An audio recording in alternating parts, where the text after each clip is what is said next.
All right. Hello, everybody. Welcome to the first installment of the PROG and Roll Hall of Fame. This is my announcement of the first 10 bands to make it into the list. I know not everybody will agree. This is basically just a list of bands I really enjoy. Don't get upset. It's okay. If you feel strongly, leave a comment. Or if you don't like any of it, then make your own channel and say what you think in a collective package is totally fine to do too. So I'm not doing early rock and roll and the roots of rock and roll. There's not going to be Chuck Berry and Elvis, and we're not even going to get to the Beatles and not even the Kinks.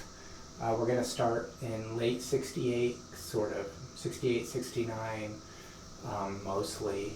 And I'm just going to do 10 today and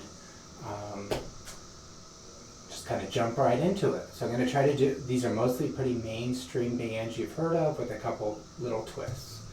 First, Led Zeppelin, hammer of the gods, the pinnacle of rock and roll in my mind. They changed it all. They were innovators. They changed the course of history, and they've got to be my first mention, absolutely. I started listening to them when I was probably 13 or 14 and have not stopped since, and I will never stop until I die. Great music, huge anthology, varied, dynamic, deep. Led Zeppelin. I'm going to stick with that second wave of British invasion right now. We've got Black Sabbath, inventors of metal, inventors of doom, a lot of rock and roll, deeply influential, a lot of people's favorite band still to this day, great tunes, war pigs, things that were important, dealing with the Vietnam War and other big topics of the day, but also lots of Middle Earth and, sort of different ideas outside of our normal realm of thinking. Hugely influential, Black Sabbath. Deep Purple, basically going with the big four right now, right? Deep Purple. I don't know a lot of Deep Purple, probably just their top 5 or 6 songs. Too Well. Child in Time, that song alone, that's my favorite Deep Purple song. That song alone gets them here. You can't do that song unless you're possessed with some sort of greater energy, and Deep Purple did so much. Ian Gillan's vocal work, they were so much more than Smoke on the Water. They did a lot of great music. So Deep Purple. And then Uriah Heep. Uriah Heep is probably my favorite of this group, other than Led Zeppelin maybe. I listen to way more Uriah Heep than I do Black Sabbath or Deep Purple, but kind of weird, so I get it. I understand, but you might not understand. But Uriah Heep had a lot of cool songs, great albums. They had cool riffs that were like sort of the beginnings of some metal and some harder stuff, and these ballads though too, and David Byron singing and the keyboard work, and it was like the whole band were great songwriters, and decades of influence, and all these albums, and this is far less important than the music, but their cover art of their albums is great in many ways. I just love Uriah Heep, and they're they're sort of the forgotten group of those big four, I feel like. And then my fifth one, I'm throwing this one into that British invasion, and a lot of you will disagree with this and think I'm crazy. It's okay. Atomic Rooster. I gotta put them there. I don't care. I know they didn't. A lot of people haven't heard of them. But Sleeping for Years, Seven Lonely Streets, those 2 songs alone, they have me. There's a handful. I love VUG. That is an absolutely outstanding song, instrumental song. Really talented group. They should have gotten a lot more recognition than they did. I'm putting them there. They're number 5 for me. How about that? oh, Jacob, what about Pink Floyd? Or I'm not necessarily going in order. These are the 10 that I'm sort of thinking about that I know have to be in my Prog and Roll Hall of Fame. So a lot of the bigger groups you love and are thinking about, I'll probably get to at some point. If you all want me to continue this. If you don't, if you're like, it's kind of a lame idea, Jacob, then I just won't do it. But I'm having fun with thinking of the idea. Number 6, we're going to get more proggy here. Way more proggy. Not very much rock and roll style, usually. Way more proggy. Going with Camel. Gotta go with Camel for me. They're my favorite prog group ever. And Lady Fantasy, off their Mirage album, is the single best song that I believe exists to humankind. What a statement. Like if I was going to send out, New Horizons spaceship into deep space and I could attach one song, that'd be it. That song is so great. If you don't know it, please give it a listen.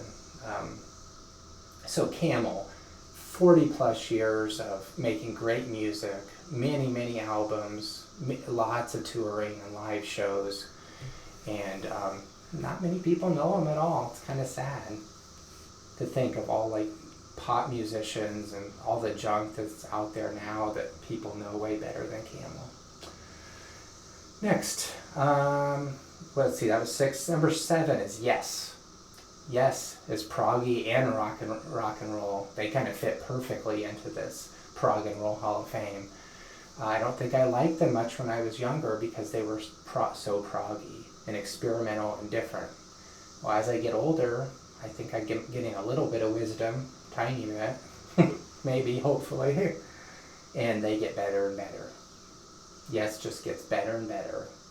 They are way more than just Roundabout. I still like Roundabout, for sure. You know how some songs you listen to so much, like Stairway to Heaven for Led Zeppelin, you've heard it so many times, you don't listen to it much at all anymore. Stairway to Heaven I probably only listen to once every 5 years or something. Well, Roundabout, I could listen to a lot more than that. I don't know why it is. Number 8 is Rush. Rush. Very influential, proggy, but harder rock than I'd say Yes is usually. Depends on the song, of course. But I don't know Rush. Still getting to know them. They seem very technical, very correct.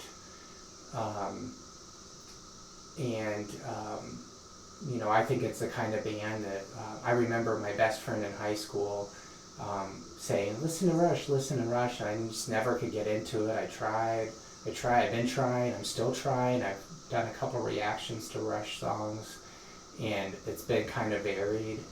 I'm not giving up. They're gonna put them in my top 10 because I'm not giving up on Rush. I'm gonna keep working at it. I'm guessing I'm gonna like some of their, I probably have heard Tom Sawyer too many times. I need to get into some of their deep cuts, some of their more proggy and different experimental songs I tend to like more. Rush. Then we're going to go to metal. When I say metal, most Homo sapiens think of Metallica. Metallica has had the biggest influence on metal in the modern times. I know Sabbath started it, you had Judas Priest and all these other bands, and and there were other bands when Metallica started that were, having influence. But as far as impact, it's Metallica.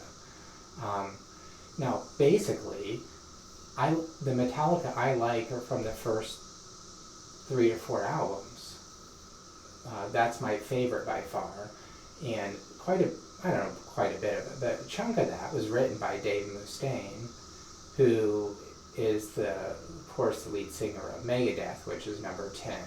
So for number 9, I put Metallica. For number 10, I put Megadeth. And I feel like by putting those two bands, the metal world can be happy. So I start with British Invasion rock and roll. I get proggy, really proggy with Camel. Yes and Rush are proggy and rocky. And then Metallica and Megadeth are metal. So my Prog and Roll Hall of Fame is going to be all over the map like that. That's the top 10. There's a lot more to get to. I need to get to Tool, Rage Against the Machine, Faith No More, There's so much music, and that's what I love about music in our culture. There's so much music I want to get to. But I don't know whether to do this. Do you guys think I should do this? Stick with this? Do you want to hear who would make the next 10? Should I stop at 50 or do I go to 100? At what point does it become diluted? I don't know. I'm going to stop with that. Thank you for watching, everybody. I'd love to know your thoughts and opinions. Peace.